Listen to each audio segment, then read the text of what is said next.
Noticentro 1, CMI. Nosotros nos disfrazábamos de paracos y fue así como irrumpimos en la escuela de San Luis. Sacamos a 12 personas y fueron presentadas como caídas en combate 4 de ellas. Nuevas confesiones de exmilitares en casos de ejecuciones extrajudiciales. Es el peor crimen contra la humanidad en la historia contemporánea, dice presidente Petro sobre falsos positivos. Expresidente Uribe dice que duele que negaran falsos positivos y ahora los confiesan. Sacan a militares de 2 veredas en Briceño, Antioquia. Gobernador denuncia disidencias. Caen narcos que operaban en puertos de Cartagena y Santa Marta. Gigantesco operativo contra el contrabando en San Victorino. Capturan a feminicida por caso de mujer asesinada en Yumbo. 60% de colegios públicos de Cali con daños en infraestructura. Por extorsión atacan 2 locales en Barranquilla. Con Luisa Tobo. Muy buenas tardes, bienvenidos a Noticentro 1 CMI. Son impactantes los relatos de varios exmilitares que a esta hora revelan cómo desaparecieron jóvenes inocentes y habitantes de calle en la terminal de transporte de Medellín para luego matarlos y presentarlos como bajas en combate. Hernán Muñoz, ¿cómo avanza esta diligencia judicial? Buenas tardes. Luisa, buenas tardes. Avanza en medio de crudos testimonios. El epicentro, la terminal de transportes del norte de Medellín.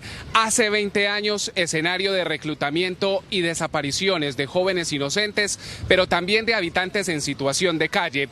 Hoy, estas personas que comparecen ante la JEP contaron cómo planearon la desaparición e incluso cómo los vestían. Le compraban ropa, les entregaban armas y los hacían pasar como guerrilleros. Que se lo llevaron de acá de la terminal y no, muy duro para mí. Hoy Amparo se reencontró con un sentimiento de impotencia, un dolor irreparable la impulsó a narrar cómo el 30 de agosto de 2005 su hijo, John Harvey Cañas, fue desaparecido tras aceptar una falsa oferta de trabajo en Medellín. Gloria a Dios que mi muchacho ni siquiera se dio cuenta que lo iban a matar, porque él se lo llevaron con mentiras de un trabajo y él no supo.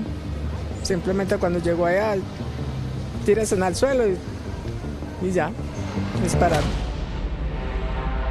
Hoy se cruzó frente a frente con los exmilitares que confesaron la desaparición y asesinato de su razón de vida. Uno no duerme, no es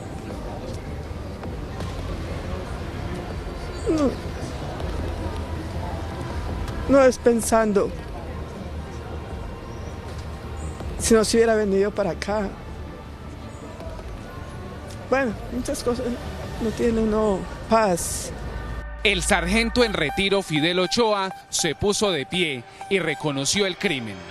Y es así que con medidas de engaño el sargento Coral, con órdenes específicas del mayor Guzmán, llegamos a esta terminal e interceptamos a un joven con ganas de trabajar y lo engañamos y fuimos y lo llevamos hasta cercanía del municipio de Aveiva, donde fue asesinado por el mismo comandante de batallón. Durante la audiencia también hubo confesiones de cómo se aliaron militares e integrantes de las AUC. Y con ayuda de paramilitares, nosotros nos disfrazábamos de paracos. El sargento en retiro Jaime Coral hizo una cruda confesión de cómo vestían a sus víctimas para luego hacerlas pasar por guerrilleros.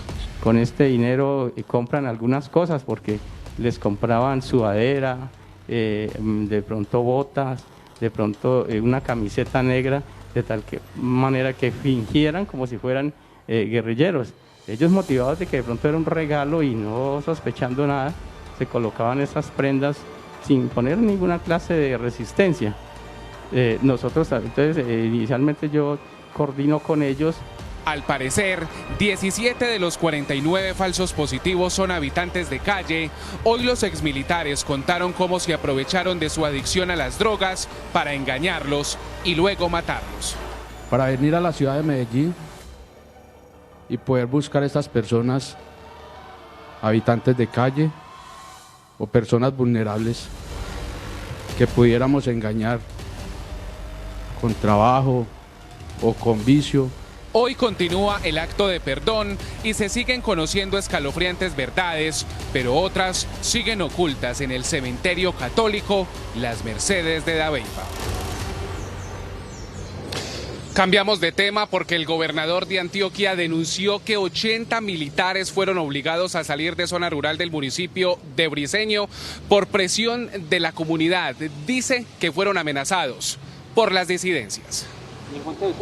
Un video conocido por Noticentro 1 CMI muestra cómo este hombre, conocido con el alias de Morado, presunto integrante de redes de apoyo a estructuras residuales, ejerce una presión a cerca de 80 militares para que abandonaran de inmediato la comunidad de Las Auras, zona rural de Briceño.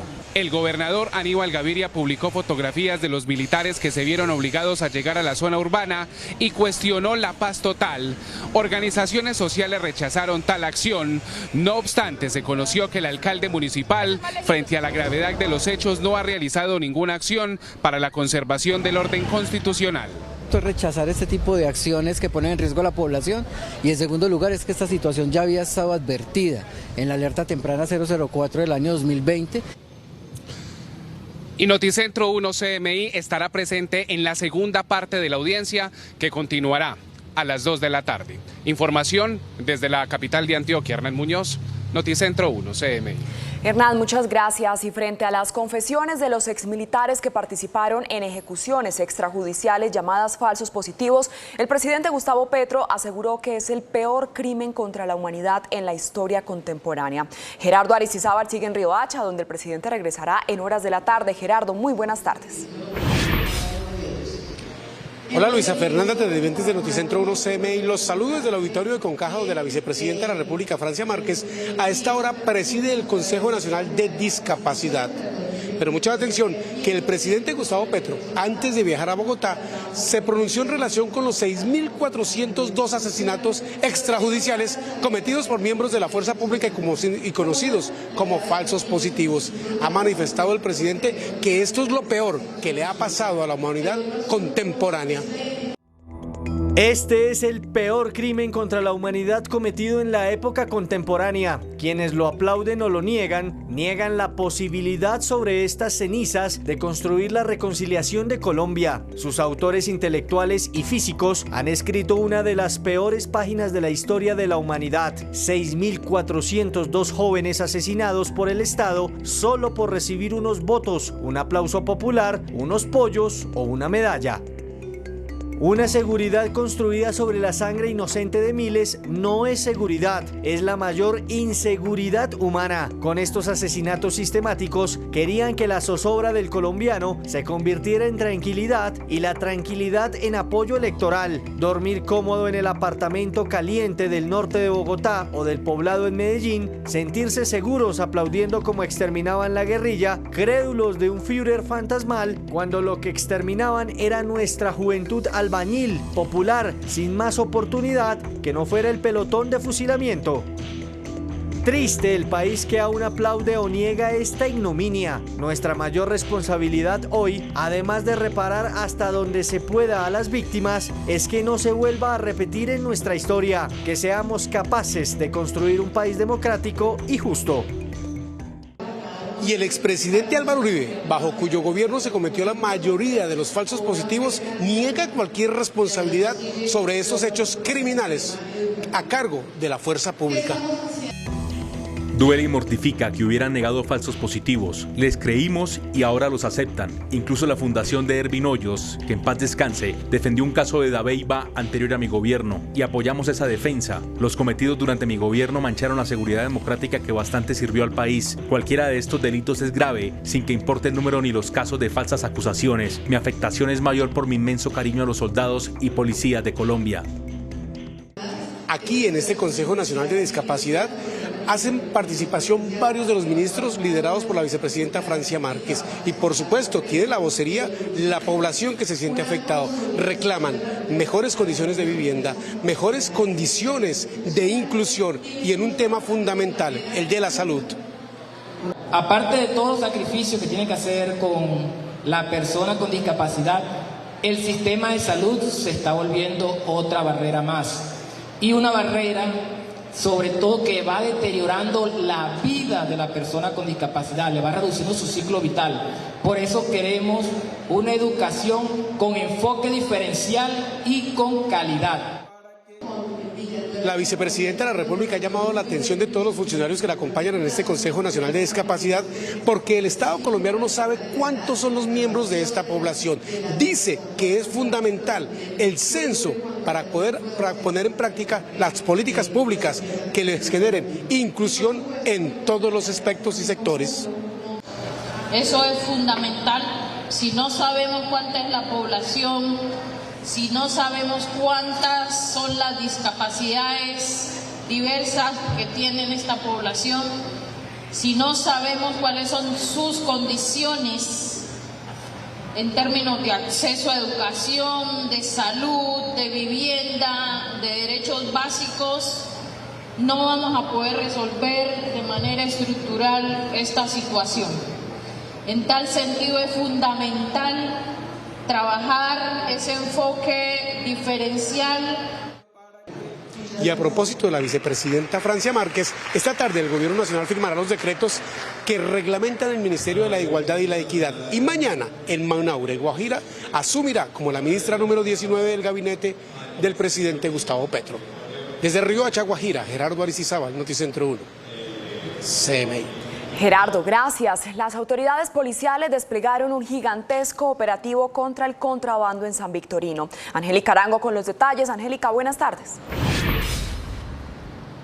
Muy buenas tardes en estudio y para todos los televidentes. En el centro de Bogotá, en el sector conocido como San Victorino, se realizó un gran operativo para encontrar mercancía que no esté legalmente documentalizada. Hasta este punto llegó la DIAN y la Polfa y en 6 camiones se llevaron bisutería, lencería, maquillaje y ropa. Sobre las 2 de la mañana empezó un gran operativo en el centro de Bogotá. Hasta el sector de San Victorino llegó la DIAN y la Polfa para realizar múltiples intervenciones en donde se logró incautar mercancía que no tendría los debidos soportes según las autoridades. La mayoría de la mercancía, por no decir que el 100%, era legal y tenía manifiestos de aduana. Entonces la policía no puede seguir junto a la DIAN portándose como delincuentes con la ciudadanía. Alrededor de 60 familias dependían de la mercancía que fue incautada. En el momento pues todos nos quedamos sin empleo porque nos desocuparon todas las bodegas, nuestros jefes ya no tienen cómo suplir salarios, cómo suplir seguros y todo esta cuestión, entonces pues sinceramente muchas de las personas que están viendo acá, me incluyo, quedamos sin empleo. A este lugar llegaron 6 camiones que fueron cargados por completo con bisutería, lencería y ropa que se comercializaba en el sector. Desde la Secretaría de Gobierno se afirma que continuarán los operativos. San Victorino es un sector donde nosotros vamos a empezar a hacer unas intervenciones mucho más fuertes en todo el sentido, en el control de espacio público. Hemos llegado a acuerdos con los vendedores informales también ahí. Eso será una cosa que lo iremos desarrollando y además dando la noticia más adelante mientras terminamos de armar. Pero San Victorino es un sector que tenemos absolutamente priorizado. Hoy hubo unos operativos acompañados con la DIAN en relación con el contrabando y van a ver que va a haber más operativos en eso. Los comerciantes aseguran que la mayoría de los dueños no se encuentran en la capital, por lo que tendrán que viajar para poder verificar el destino de su mercancía. Cambiamos de tema, pues es muy común ver dentro de Transmilenio a los vendedores informales, que según las autoridades están prohibidos, pues estos vendedores presuntamente estarían usando su fachada de comerciantes para delinquir dentro del sistema. Desde el sistema masivo de transporte Transmilenio se ha presentado alrededor del 89% de aumento en las capturas por hurto. Uno de los modus operandi que están utilizando los delincuentes es hacerse pasar por vendedores informales. Una de ellas se hacía pasar por vendedores informales, camuflándose en estas personas y aprovechaban el descuido de los demás ciudadanos para hurtarles sus pertenencias, especialmente lo que son celulares y bolsos. Ahí podemos evidenciar que mediante las cámaras de videovigilancia se logre identificar a estas personas en el momento exacto donde está cometiendo el hecho y minutos después es capturado por los uniformados del Transmilenio. Se lograron desarticular 2 bandas delincuenciales dedicadas al cosquilleo que utilizaban esta fachada para delinquir. Están prohibidos dentro de estaciones, lo que se hace es un comparendo para que ellos asistan a la inspección de policía y pues estos comparendos pueden llevar una multa también si no hacen caso a estas actividades. Se han presentado alrededor de 1000 comparendos por este delito. Finalizamos con esta importante información, pues desde la Personería de Bogotá se advirtió sobre la violencia que sufren las personas de la comunidad LGBTIQ+. Pues precisamente estuvimos hablando con la alcaldesa de la localidad de Ciudad Bolívar, Tatiana Piñeros, que nos manifestó su opinión al respecto. Hay una preocupación inminente frente a la violencia que sufre la comunidad LGBTIQ+, pues hay un aumento del 157% en las denuncias por discriminación a causa de la orientación sexual o identidad de género, según la Personería de Bogotá.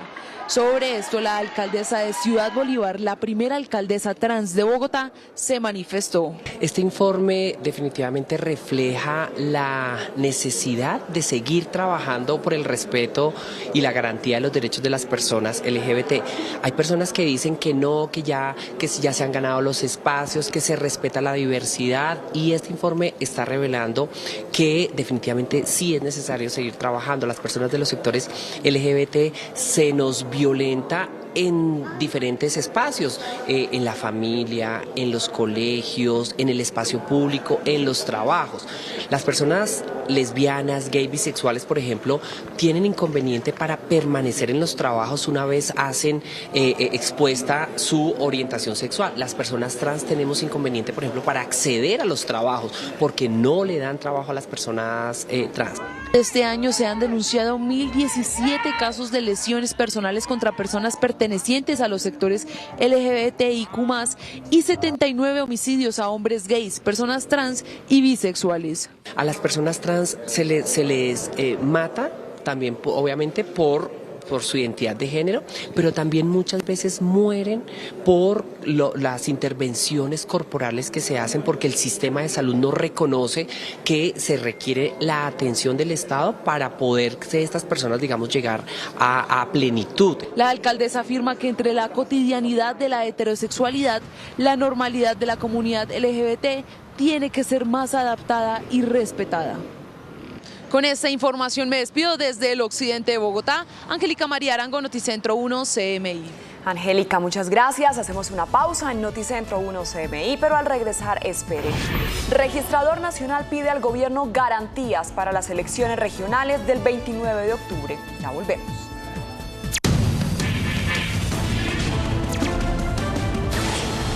Seguimos en Noticentro 1 CMI. En el Valle del Cauca se han logrado importantes resultados en cuanto a violencia de género y feminicidios durante este 2023. Valentina Villegas, ¿se habla de algún caso puntual? Muy buenas tardes. Luisa y televidentes, buenas tardes. Así es, pues en las últimas horas la Fiscalía General de la Nación logró el esclarecimiento de una tentativa de feminicidio ocurrida durante este 2023 en el municipio de Yumbo. Uno de los capturados estaría involucrado en otro acto delincuencial. El pasado 6 de febrero, el Valle del Cauca se conmovió al enterarse de la tentativa de feminicidio a una joven de 18 años a manos de 2 presuntos amigos que le dieron cita en un callejón del barrio Puerto Isaac de este municipio vallecaucano para supuestamente consumir sustancias estupefacientes. Sin embargo, sus intenciones eran diferentes. Una vez llega a ese lugar, la desvía a un callejón denominado Gallego en este sector y le da un cigarrillo. Cuando la mujer le da la espalda, arremete contra ella con un arma traumática, la impacta en su cabeza, ella cae, se desploma y luego llega otra persona que también era presuntamente amigo de esta mujer, la inmovilizan y la agrede sexualmente quien la había citado allí a ese lugar de manera violenta. Cuando termina ello, como si ello no fuera suficiente, estas personas habrían presuntamente también, y de conformidad con las evidencias, tomado nuevamente esta arma y le habrían impactado en varias oportunidades más también en su cabeza.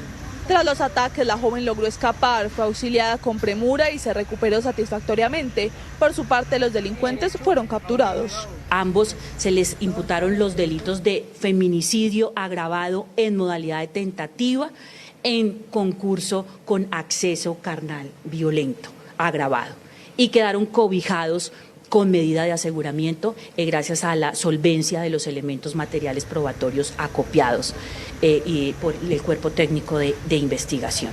Cabe resaltar que uno de los responsables de este caso de tentativa de homicidio ya se encontraba capturado por los hechos ocurridos el pasado 11 de abril, en los que resulta asesinado un hombre que ingresaba a un centro comercial en el sur de Cali.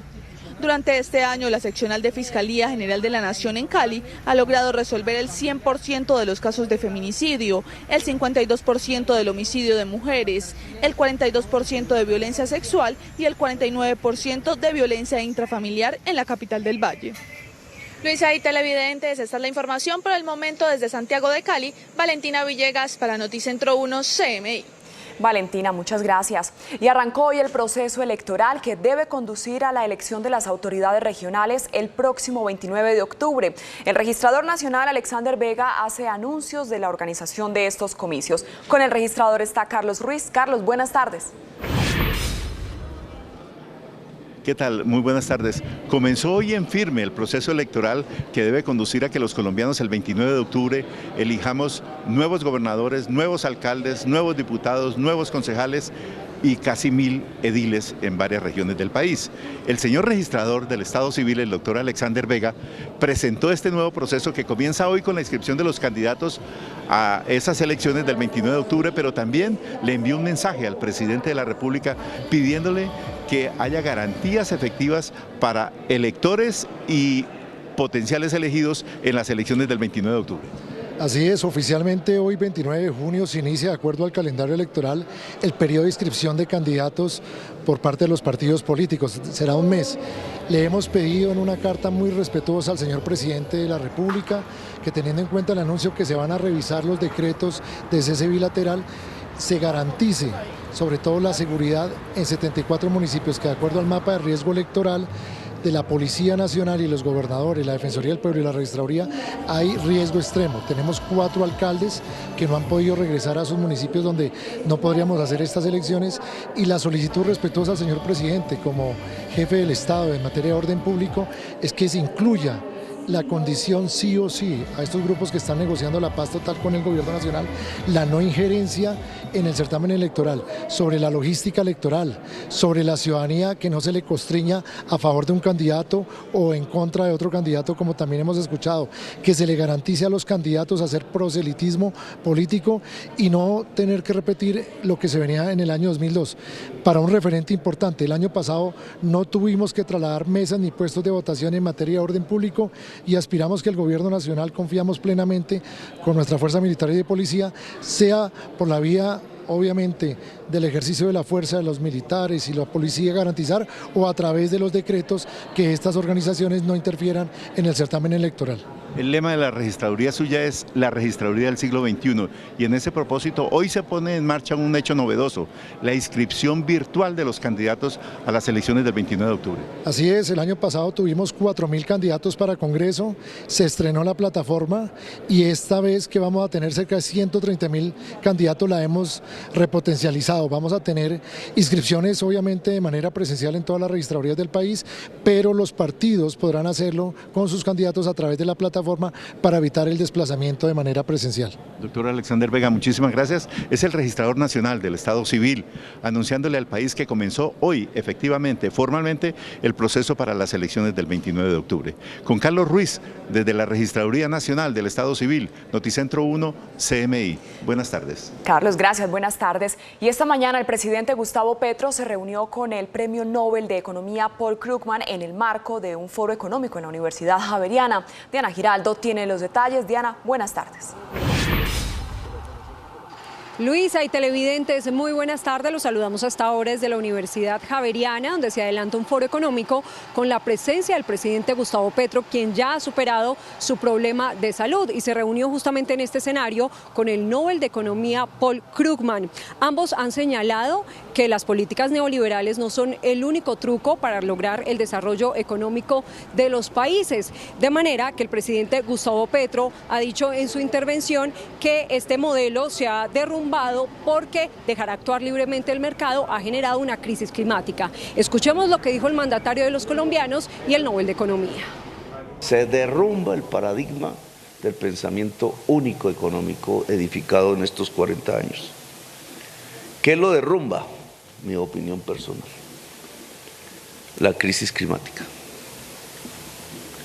Porque el mercado actuando libremente nos trajo a una circunstancia que vivimos hoy, en donde no es la maximización del bienestar lo que está al frente, sino es la extinción de la humanidad. O la fórmula para el desarrollo resulta ser más evasiva que lo que pensamos.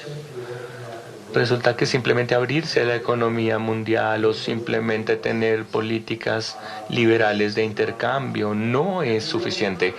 Y la economía global ya no está marchando hacia una globalización siempre en crecimiento como lo solía hacer. En este foro económico participan diferentes personalidades de la vida nacional. Se espera que en pocos minutos el presidente Gustavo Petro salga de este auditorio ubicado en la Universidad Javeriana con destino a La Guajira para continuar con su agenda oficial en ese departamento. Es por lo pronto la información que originamos en directo desde el centro de la ciudad. Diana Giraldo, Noticentro 1, CMI. Diana, muchas gracias. El alcalde de Barranquilla, Jaime Pumarejo, pidió la liquidación del IMPEC si funcionarios de esa entidad siguen siendo cómplices de extorsiones en esta capital. Reconoció que 2 atentados a un establecimiento nocturno fueron por extorsión. En menos de 15 días, este establecimiento nocturno fue objeto de 2 atentados. La modalidad, la de siempre. Hombres armados pasan por el lugar y disparan indiscriminadamente. En la última ocasión fueron 2 las personas heridas y pese a que todo apuntaba a que se trataba de un caso de extorsión, las autoridades lo negaban. Sin embargo, fue el alcalde en una declaración que confirmó que también fue otro caso de extorsión. Primero, los autores están identificados y están siendo aprehendidos en las próximas horas y días por la policía.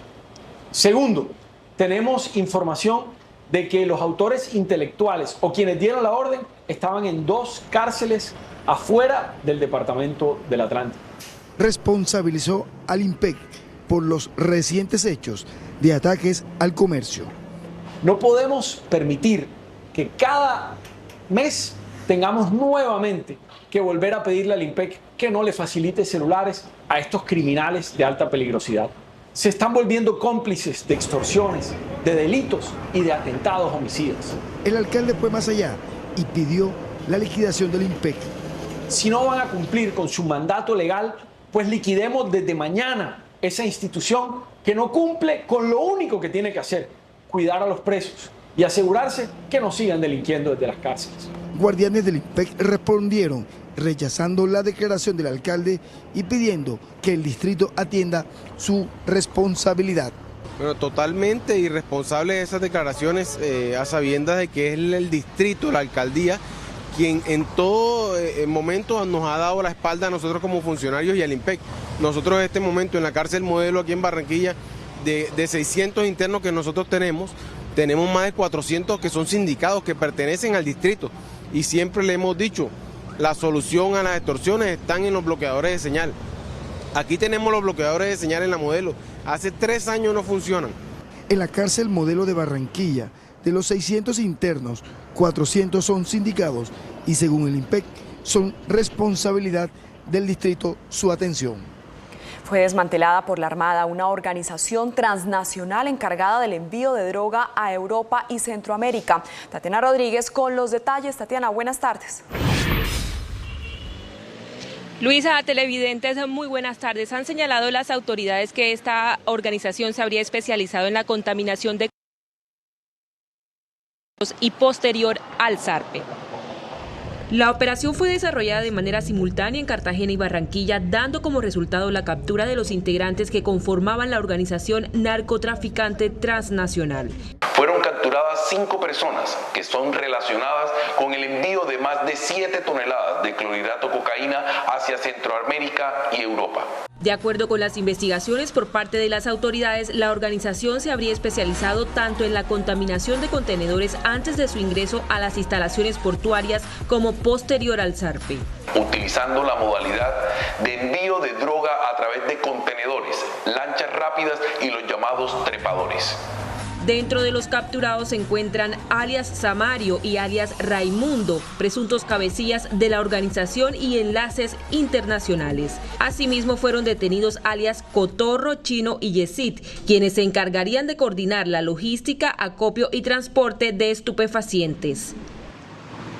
Y en este caso las autoridades continúan la investigación para tratar de establecer si hay más personas vinculadas a esta organización transnacional. Por ahora es todo desde Cartagena. Tatiana Rodríguez para Noticentro 1 CMI. Feliz tarde.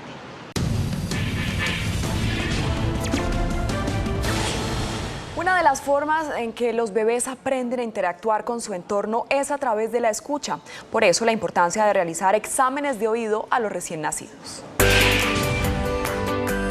El neonatal consiste en la realización de pruebas audiológicas tempranas con el fin de identificar a aquellos neonatos que tienen riesgo de sufrir alguna pérdida auditiva. Se realiza una ejecución de unos test. Hay un test que se le coloca una serie de electrodos y se hacen unos registros con unos estímulos. Ese test nos ayuda a recoger una información y esa información la tiene en cuenta el dispositivo que hace la valoración sobre un criterio de pasa o no pasa. Un bebé detectado de manera precoz tiene la oportunidad de ser valorado y redirigido a una rehabilitación audiocomunicativa si así lo requiere. La importancia de que este tamizaje sea obligatorio en todas las regiones del país, tanto en centros médicos privados como públicos, radica en conocer la incidencia y propiciar los tratamientos pertinentes a la primera infancia. Continúan las violentas protestas en Francia tras la muerte de un joven a manos de la policía. Las autoridades anunciaron que hasta el momento han sido detenidas 150 personas. Una segunda noche de disturbios se vivió en numerosas ciudades de Francia por la muerte de Nael, un adolescente de 17 años quien fue baleado por un policía tras fugarse de un retén. Las manifestaciones, las cuales fueron prevenidas por el gobierno desplegando 2.000 policías antidisturbios en la capital francesa, iniciaron en la región de Hauts-de-Seine. Luego se replicaron en barrios obreros donde se registraron tiroteos e incendios de botes de basura. Además han estado marcadas por escenas de violencia contra una comisaría, contra escuelas y ayuntamientos. Según el ministro del Interior de Francia, Gérald Darmanin, unas 150 personas fueron detenidas durante las violentas protestas.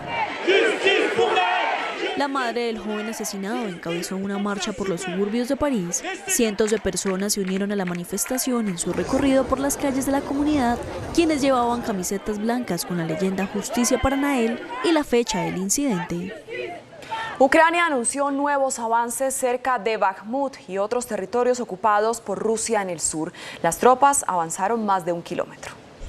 Las autoridades ucranianas informaron nuevos avances de sus tropas de más de 1 kilómetro en 3 zonas distintas de los frentes del este y el sur y aseguraron que las fuerzas ucranianas están provocando pérdidas sustanciales al ejército ruso. La viceministra de Defensa de Ucrania, Hanna Maliar, dijo que el avance ucraniano ha sido de 1.300 metros en dirección a Berdyansk, un puerto del mar de Azov ocupado por Rusia. Según la viceministra, las fuerzas de Kiev han logrado consolidar las posiciones conquistadas en los últimos días en el eje Rivnopil-Volodín, donde infligen graves pérdidas al enemigo. Malear agregó que Rusia concentra un número creciente de tropas en el frente sur para la ofensiva ucraniana. Además, ha desplegado en esa zona una brigada de infantes de marina que había estado en la provincia de Gerson. El enviado de paz del Papa Francisco se reunirá con el patriarca ruso Cirilo. El encuentro entre el cardenal Mateo Zuppi y el patriarca Cirilo, jefe de la Iglesia Ortodoxa rusa y aliado del presidente Vladimir Putin, se dará en Moscú luego de la reunión que tuvo el enviado del Vaticano con autoridades de Ucrania. Afirman que la misión que el sumo pontífice ha confiado en el cardenal Zuppi es identificar y alentar iniciativas humanitarias que permitan emprender un camino que pueda conducir a la paz. El Tribunal Superior Electoral de Brasil retomó este jueves el juicio que podría inhabilitar políticamente por espacio de 8 años al expresidente de ultraderecha Jair Bolsonaro. El exmandatario está señalado por abuso de poder político y uso indebido de los medios de comunicación públicos durante la campaña electoral previa a los comicios de 2022, en el que aseguró sin pruebas que buscaba corregir fallas del sistema de urnas electrónicas. Hasta el momento, la votación va así: 3 votos a favor de inhabilitarlo y 1 para absolverlo. El magistrado titular anunció que la sesión será suspendida y continuará mañana viernes.